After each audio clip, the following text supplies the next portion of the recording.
الحمد للہ الذی خلق الانسان علمہ البیان نصلی ونسلم علی سید الانس والجان۔ قرآن حکیم کلاس میں آج ہم انشاءاللہ سورۃ البقرہ کی آیت نمبر 144 تا 150 تک سمجھیں گے۔ گزشتہ نشست سے دوسرے پارے کا آغاز ہو چکا ہے۔ دوسرے پالے کے پہلے 2 رکوعات کا مضمون تحویل قبلہ ہے، یعنی قبلہ کی تبدیلی۔ تحویل قبلہ پر گفتگو آپ پچھلی نشست میں سن چکے ہیں کہ ہجرت مدینہ کے بعد 17 مہینے آپ صلی اللہ علیہ وسلم اور صحابہ کرام رضوان اللہ تعالی علیہم اجمعین بیت المقدس کی طرف منہ کر کے نماز پڑھتے رہے۔ حضور صلی اللہ علیہ وسلم کو بیت اللہ بہت پسند تھا، اس لیے آپ صلی اللہ علیہ وسلم کو انتظار بھی تھا کہ کب قبلہ تبدیل ہو، کیونکہ آپ صلی اللہ علیہ وسلم کو پیشگی بتا دیا گیا تھا۔ وہ آیت جو ہم نے پہلی آیت پڑھی دوسرے پارے کی، سَيَقُولُ السُّفَهَاءُ، ان قریب بے وقوف لوگ کہیں گے، یعنی اس میں پیشگی اشارہ بھی کر دیا تھا کہ ہم آپ کے قبلہ کو تبدیل کریں گے۔ تو آپ صلی اللہ علیہ وسلم انتظار میں تھے کہ کب وحی کا نزول ہو اور قبلہ تبدیل ہو جائے۔ قد نرا تقلب وجہک فی السماء، اے نبی صلی اللہ علیہ وسلم، بار بار آپ کے چہرے کا آسمان کی طرف اٹھنا ہم دیکھ رہے ہیں کہ کب تحویل قبلہ کا حکم لے کر جبریل علیہ السلام زمین کی طرف نازل ہو جائیں۔ تو فَلَنُوَلِّيَنَّكَ قِبْلَةً تَرْضَاهَا، سو ہم ضرور پھیر دیں گے آپ کو اسی قبلہ کی طرف جو آپ کو پسند ہے۔ یعنی آیت کے اس حصہ میں بھی پیشگی اطلاع ہے کہ ہم پھیر دیں گے۔ تو آیت کے اگلے حصے میں تحویل قبلہ کا حکم دے دیا، فَوَلِّ وَجْهَكَ شَطْرَ الْمَسْجِدِ الْحَرَامِ، تو اب پھیر دیجئے اپنا چہرہ مسجد حرام کی جانب۔ وَحَيْثُ مَا كُنْتُمْ فَوَلُّوا وُجُوهَكُمْ شَطْرَ، اور اے تمام امت مسلمہ، تم جہاں کہیں بھی موجود ہو اپنے چہرے کو اسی کی طرف پھیرو، یعنی خواہ رسول اللہ صلی اللہ علیہ وسلم ہو یا کوئی امتی ہو، دنیا کے کسی علاقہ میں بھی ہو، نماز میں اپنا رخ مسجد حرام کی طرف پھیرو۔ وَإِنَّ الَّذِينَ أُوتُوا الْكِتَابَ لَيَعْلَمُونَ أَنَّهُ الْحَقُّ مِنْ رَبِّهِمْ، اور بے شک وہ لوگ جن کو کتاب دی گئی تھی وہ خوب اچھی طرح جانتے ہیں کہ یہی حکم درست ہے ان کے رب کی طرف سے، کیونکہ ان کے پاس کتاب میں یہ بات موجود تھی کہ آخری نبی صلی اللہ علیہ وسلم کا قبلہ جو ہے نا وہ بیت اللہ ہی ہوگا۔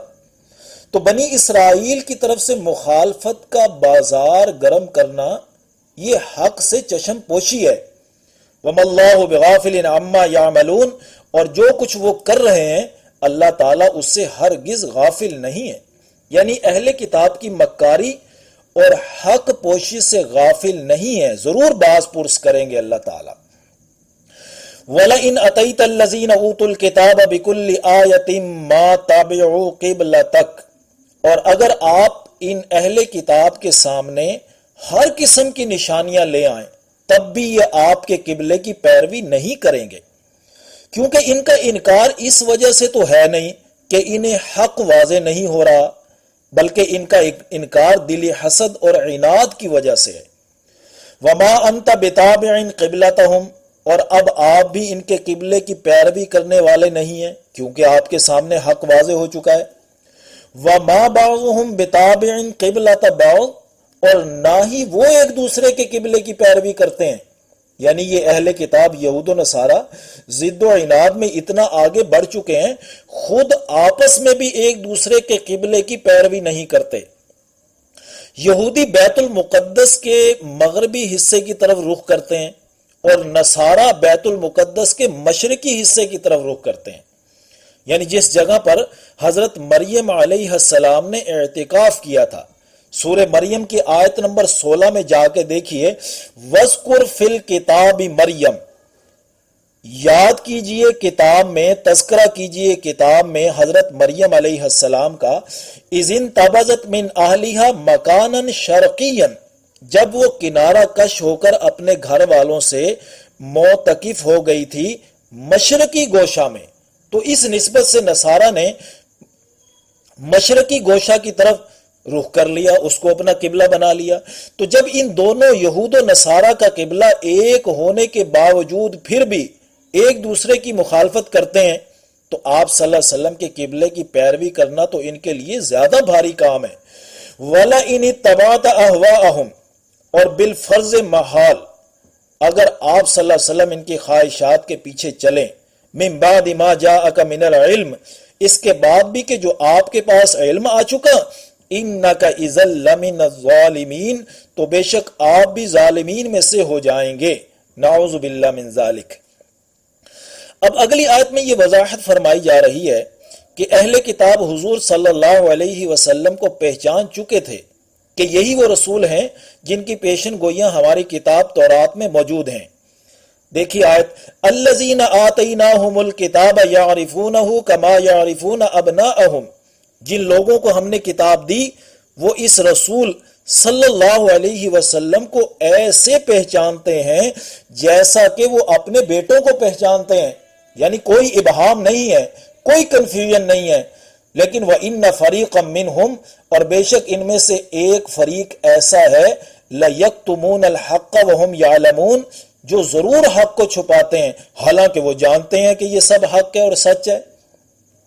یعنی جب انسان حسد اور بغض و عناد کی راہ اختیار کر لیتا ہے نا، تو جانتے بوجھتے بھی حق کی مخالفت کرتا چلا جاتا ہے۔ اگلی آیت میں رسول اللہ صلی اللہ علیہ وسلم کو حق پر جمے رہنے کی تلقین کرتے ہوئے اللہ تعالیٰ فرماتے ہیں، الحق من ربک، حق وہی ہے جو آپ صلی اللہ علیہ وسلم کے رب کی طرف سے ہے، فلا تکونن من الممترین، پس آپ ہرگز نہ ہو جانا شک کرنے والوں میں سے۔ اور یہ بھی تو دیکھو نا، وَلِكُلِّ وِجْهَةٌ هُوَ مُوَلِّيهَا، اور ہر کسی کے لیے ایک جہت مقرر ہے جس کی طرف وہ اپنا رخ کرنے والے ہیں۔ تو فَاسْتَبِقُوا الْخَيْرَاتِ، لہٰذا تم نیک کاموں میں آگے بڑھو۔ اب اسی بحث مباحثہ میں نہ پڑے رہنا، قبلہ مقرر کر دیا ہے، بس اب نیک کاموں میں آگے بڑھو۔ تحویل قبلہ سے جو ذمہ داری تمہارے کاندھوں پر آن پڑی ہے اس کی ادائیگی پر کمر کس لو اور آگے بڑھو۔ باقی رہا ان کا معاملہ جو حق واضح ہو جانے کے بعد بھی چھپا رہے ہیں اور جھٹلا رہے ہیں، ان کو پھر اللہ نے آخرت یاد دلائی۔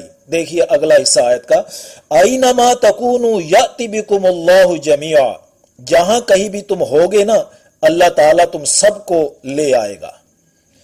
یعنی پھر حق و باطل میں اللہ فیصلہ فرما دیں گے قیامت والے دن سب کو جمع کر کے۔ ان اللہ علی کل شیء قدیر، بے شک اللہ ہر چیز پر قادر ہے، سب کو جمع کرنا اس کے لیے کوئی مشکل کام نہیں ہے۔ وَمِنْ حَيْثُ خَرَجْتَ فَوَلِّ وَجْهَكَ شَطْرَ الْمَسْجِدِ الْحَرَامِ، پھر دوبارہ حکم دیا، اور جہاں کہیں سے بھی آپ نکلیں تو اپنا چہرہ مسجد حرام کی طرف پھیر دیں۔ وَإِنَّهُ لَلْحَقُّ مِنْ رَبِّكَ، اور بے شک یہی حق ہے آپ کے رب کی طرف سے۔ وَمَا اللَّهُ بِغَافِلٍ عَمَّا تَعْمَلُونَ، اور اللہ تعالیٰ ہرگز غافل نہیں ہے ان کاموں سے جو تم کرتے ہو۔ آگے پھر دوبارہ اللہ نے تاکیداً پھر حکم دیا، وَمِنْ حَيْثُ خَرَجْتَ فَوَلِّ وَجْهَكَ شَطْرَ الْمَسْجِدِ الْحَرَامِ، اور جس جگہ سے بھی آپ نکلے نا اپنا چہرہ مسجد حرام کی طرف پھیر دیں۔ وَحَيْثُ مَا كُنْتُمْ فَوَلُّوا وُجُوهَكُمْ شَطْرًا، اور جہاں کہیں بھی تم ہو سو اپنا چہرے اسی کی طرف پھیر لو۔ کیوں؟ لِأَلَّا يَكُونَ لِلنَّاسِ عَلَيْكُمْ حُجَّةٌ، تاکہ نہ ہو لوگوں کے پاس تمہارے خلاف کوئی حجت، یعنی کوئی دلیل۔ آیت کے اس حصے کا مطلب یہ ہے کہ اگر مسلمانوں کا قبلہ بیت اللہ مقرر نہ کیا جائے نا تو اہل کتاب کو حضور صلی اللہ علیہ وسلم کے انکار کرنے کی ایک دلیل مل جائے گی، کیونکہ تورات میں صاف لکھا ہے کہ ابراہیم علیہ السلام کا قبلہ بیت اللہ تھا، اور نبی آخر الزمان صلی اللہ علیہ وسلم کا قبلہ بھی وہی بیت اللہ کر دیا جائے گا۔ تو اب اگر تحویل قبلہ نہ ہوتی تو یہود حجت اور دلیل پکڑتے نا اور کہتے دیکھو جی تورات میں جو علامت آخر الزمان نبی کی لکھی ہے وہ ان میں موجود ہی نہیں ہے۔ تو اللہ نے اس آیت مبارکہ میں فرمایا کہ اگر ہم قبلہ تبدیل کر کے بیت اللہ نہ بنائیں نا تو اہل کتاب کو تمہارے انکار کرنے کی ایک حجت اور دلیل مل جائے گی، لہذا ہم نے اس حجت اور دلیل کو ختم کر دیا، تمہارا قبلہ بیت اللہ بنا دیا۔ لیکن الا الذین ظلموا منہم، سوائے ان لوگوں کے جنہوں نے ظلم کیا ان میں سے، یعنی تورات میں لکھی ساری نشانیاں پوری ہو جانے کے باوجود بھی ظالم لوگ مخالفت کا بازار گرم کیے رکھیں گے، تو فلا تخشوہم، تو ایسے لوگوں سے تم مت ڈرنا، وخشونی، اور مجھ سے ہی ڈرتے رہنا، ان کے طعن و تشنیع سے مت گھبرانا، بلکہ میرے حکم کی مخالفت کرنے سے ڈرتے رہنا۔ وَلِأُتِمَّ نِعْمَتِي عَلَيْكُمْ، تاکہ میں پوری کر دوں تم پر اپنی نعمت کو، وَلَعَلَّكُمْ تَهْتَدُونَ، اور تاکہ تم راہ حق پر رہو، یعنی اللہ تعالیٰ راہ حق پر ہی رہنے والوں پر اپنی نعمتوں کو پورا کرتا ہے۔ تو اللہ تعالیٰ سے ہم دعا کرتے ہیں کہ وہ ذات ہمیں راہ حق پر ہی چلتے رہنے کی توفیق عطا فرمائے رکھے، آمین یا رب العالمین۔ استغفر اللہ لی ولکم ولسائر المسلمین والمسلمات۔